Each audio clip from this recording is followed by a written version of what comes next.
दोस्तों, एक लड़का होता है जो बेहद गरीब परिवार का रहने वाला होता है। वो रोजी-रोटी के सिलसिले में बाहर जाता है और वहाँ पर वो जाता है एक घर में उसको नौकरी मिल जाती है झाड़ू-पोछा का और चाय बनाने का, खाना बनाने का। वो बहुत ईमानदारी से काम करता था, लेकिन उस घर में एक औरत रहती थी जिसका उम्र होता है 45 साल, उसके पति का देहांत हो जाता है। वो उस लड़के के ऊपर जो है बुरी नज़र रखती थी, नियत रखती थी संबंध बनाने के लिए, लेकिन वो लड़का ऐसा नहीं करता था। वो बार-बार मना कर देता था। लेकिन एक दिन ऐसा अचानक हुआ कि उसके ज़िंदगी में कि औरत बोली कि अगर तुम मेरे साथ संबंध नहीं बनाओगे, तो फिर तुम्हारे लिए अंजाम बहुत बुरा होगा, तुमको जेलों में जाना पड़ेगा, मैं जैसे कहता हूँ वैसे करो। दोस्तों, वो लड़का फिर जैसे वो औरत कहती है वैसा ही करता है। दोस्तों, जो मैं आपको कहानी सुनाने जा रहा हूँ वाक़ई में बहुत जो है इंटरेस्टिंग कहानी है, सच्चाई इसमें है। आप सब लोग इससे बहुत कुछ सीखने के लिए मिलेगा। आप अगर आप लोग मेरे चैनल पे पहली बार आए हैं, तो चैनल को सब्सक्राइब ज़रूर कर दें, बेल आइकन को दबा दें। अगर वीडियो पसंद है दोस्तों, वीडियो को लाइक भी ज़रूर कर दें ताकि मुझे हिम्मत मिलती रहे। दरअसल दोस्तों, एक लड़का होता है जिसका नाम होता है पंकज।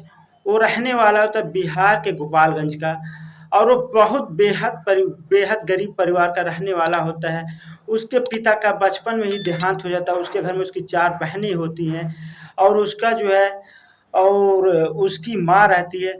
जब वो देखता है कि हमारे घर में क खाने-पीने का खर्चा नहीं चल पा रहा है, स्थिति बद से बद खराब होते हुए जा रही है, तो दोस्तों रोज़ी-रोटी के सिलसिले में वो बाहर चला जाता है गोवा में। गोवा में जाकर के वो नौकरी की तलाश करता है, लेकिन कहीं नहीं मिलता है। एक दिन वो बैठ कर के वहाँ पर एक जो है पुल पे रो रहा था, तभी अचानक एक गाड़ी गुज़र रही थी। उस गाड़ी में एक महिला थी और उसका ड्राइवर था। महिला ने जब देखा वो बहुत बुरी तरह से रो रहा, तो महिला ने गाड़ी रुकवाया और उससे पूछा, "बताओ तुम क्यों रो रहे हो? तुम कहाँ से हो? तुम्हारा क्या नाम है?" तो बताता है, "मेरा नाम पंकज है, मैं बिहार के गोपालगंज का रहने वाला हूँ। मेरे घर की स्थिति बहुत खराब है। मेरे घर में कुछ भी खाने-पीने के लिए नहीं है। मैं नौकरी के तलाश में आया हूँ, लेकिन मुझे कोई नौकरी नहीं दे रहा है। मुझे नहीं समझ में आ रहा मैं क्या करूँ? दिल तो यही कर रहा है कि मैं यहीं पर आत्महत्या कर लूँ, सुसाइड कर लूँ।" दोस्तों, औरत कहती है, "नहीं, ये बेवकूफ़ी वाली बात मत करो। मैं तुमको नौकरी दूँगी, मैं तुमको सहारा दूँगी। तुम चलो मेरे गाड़ी में बैठो, मेरे घर चलो।" उसके बाद दोस्तों, वो औरत उस पंकज को लेकर के अपने घर चली जाती है। उसको कहती है कि ऐसे पहले तुम फ्रेश हो जाओ, नहा-धुल लो, ये कपड़ा मैं तुमको देती हूँ, नहा-धुल करके फ्रेश हो जाओ। उसके बाद अब मैं तुमको खाना देती हूँ, खाना खा लो, फिर बैठ के बातचीत करते हैं। उसके बाद दोस्तों लड़का जाता है, नहा-धुल करके आता है, कपड़ा फ्रेश होकर के आता है, कपड़ा पहन करके चेंज करके आता है।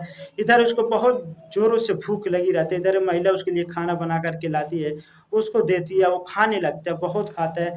और पेट भर के खाता है। महिला कहती है, "लग रहा है कई दिनों से भूखा हो।" कहता है, "जी मैम साहब, मैं बहुत दिनों से भूखा हूँ।" तो उसके बाद दोस्तों औरत उससे कहती है, "एक बात बताओ तुमको क्या करने आता है काम-धाम तुमको कुछ मालूम है?" कहता है कि आप जो भी देंगे झाड़ू-पोछा, खाना बनाना, बर्तन धुलना मैं उसको कर लूँगा। उसका तो कहती है, "ठीक है चलो तुम मेरे घर में रहना, तुमको मैं एक रूम दे देती हूँ, तुम यहीं खाना बनाना, खाना-पीना रहना, मेरे घर में और कोई नहीं है। मैं हूँ, मेरा एक बेटा है और मेरी एक बहू है और मेरी छोटी-सी एक पोती है 2 साल की, लेकिन मेरा बेटा भी बाहर आता है 6 महीने, 7 महीने पे एक बार आता है 10-15 दिन के लिए, फिर उसके बाद वो जॉब के लिए बाहर चला जाता है। नहीं प्रेज़ेंट टाइम में तुमको सिर्फ़ 2 लोगों का खाना बनाना पड़ेगा, मेरा और मेरी बहू का। वो कहता है ठीक है मैम साहब कोई बात नहीं।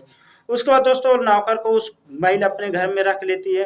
वो नौकर जो है बहुत स्मार्ट होता है, खूबसूरत होता है। वो जो 45 साल की औरत होती है उस पे जो है नज़र गड़ाना शुरू कर देती है, उसके साथ वो संबंध बनाने की कोशिश करती है। नियत रखने लगती है, लेकिन वो लड़के के दिल में ऐसा कुछ नहीं था।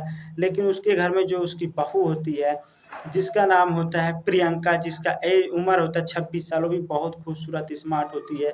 वो अपने मायके से जब आती है, देखती है कि हमारे घर में एक अजनबी व्यक्ति है, तो अपनी सास से पूछती है, "माताजी ये कौन है?" वो कहती है, "बेटी तुमको शायद नहीं मालूम है, ये बहुत गरीब घर का लड़का है। ये नौकरी के लिए रो रहा था, इसको मैं अपने घर में ले आई हूँ, वैसे भी तुमको बहुत दिक्कत होता था।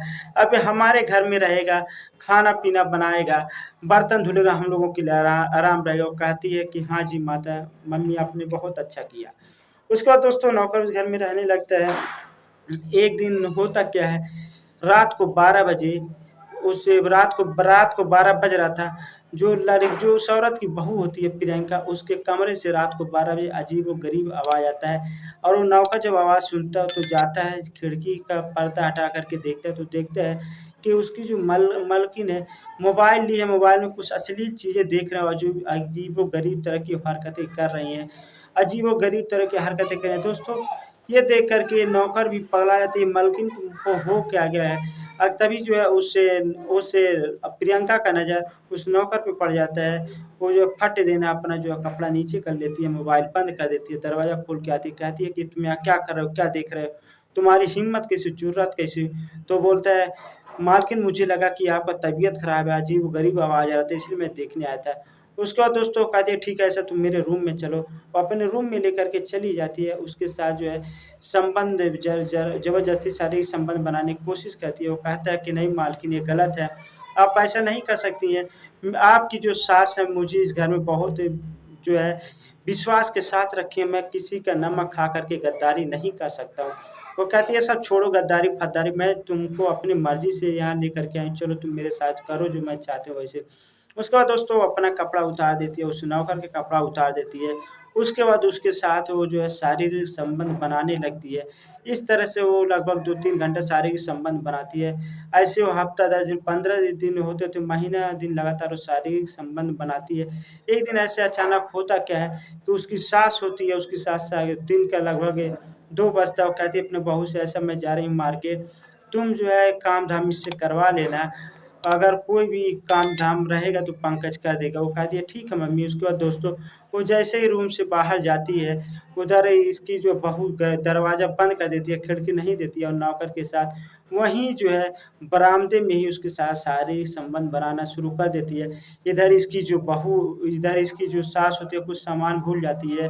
वो 10 मिनट के बाद आती है घर पे, जैसे दरवाज़ा खोलती है वो नज़ारा देख कर के दंग रह जाती है। उसके बाद वो कहती है तुम ये क्या कर रहे हो? तुमको मैंने अपने घर में रखा, खाना दिया, बिस्तर दिया, कपड़ा दिया, लेकिन तुम मेरे पीठ पीछे ये काम कर रहे।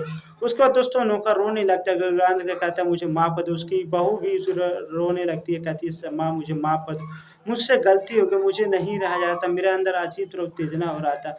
तो कहती है कि मेरे अंदर भी जो अजीबो-गरीब तरह से उत्तेजना हो रहा है। उसके बाद दोस्तों वो जो औरत होती है वो भी उसके साथ जो है शारीरिक संबंध बनाने लगती है। वहीं पे यानी बहू और सास दोनों लोग उस नौकर के साथ शारीरिक संबंध बनाने लगते हैं। तभी वहाँ पर जो है उसका बेटा भी अपने घर पे आया था सरप्राइज़ देने के लिए। उस दिन किसी को नहीं पता था कि आज हम घर पे छुट्टी पे आ रहे हैं। जब वो घर पे आता है देखता है कि मेरी माँ और जो है मेरी बीवी दोनों एक लड़के के साथ शारीरिक संबंध बना रहे हैं। तो देख कर के पागल हो जाता है।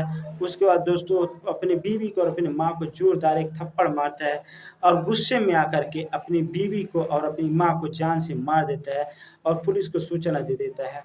और पुलिस मौके पर आती है, जाँच-पड़ताल करती है, उसके पूरा बयान दर्ज करके उस नौकर को और उसके पति को पुलिस गिरफ्तार करके जेल में भेज देती है। दोस्तों ये जो मेरा कहानी सुनाने का मकसद था, किसी का दिल दुखाना नहीं, किसी को तकलीफ़ पहुँचाना नहीं, आप सब लोग को जागरूक करना मेरा मकसद है कि कभी किसी के विश्वास के साथ खिलवाड़ ना करें, कभी किसी के रिश्ते को तार-तार ना करें और समाज में अगर कहीं भी कोई बुराई है तो उसको ख़त्म करने की कोशिश करें। फिर मिलते हैं जल्द ही अगली एपिसोड में बहुत जल्द। जय